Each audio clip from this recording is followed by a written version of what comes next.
fried fish for dinner.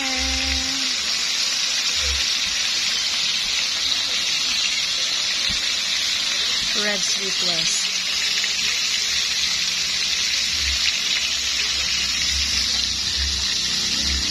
I coated it with crispy fry so that it will be a bit crispy.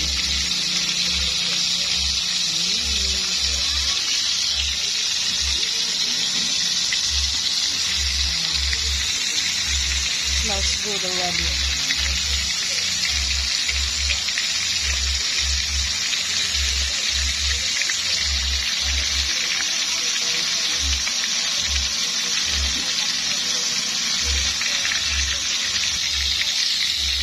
I really like to eat fried fish, guys, but I don't like frying it because it, sometimes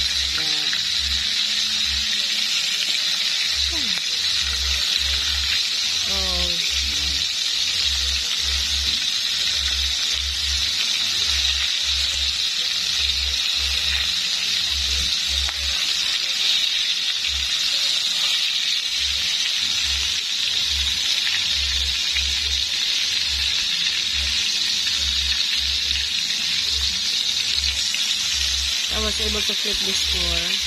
The good thing is, even though my pan is not non-stick, it didn't stick here.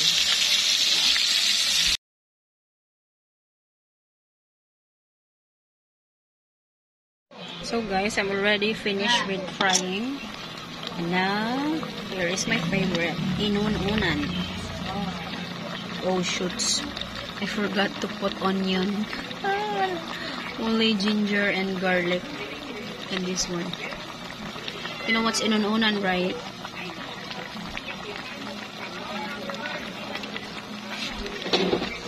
It has vinegar, spices of course.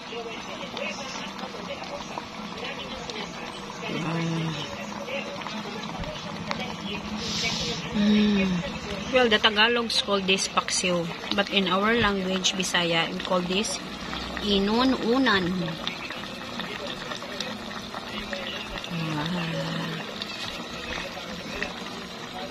See?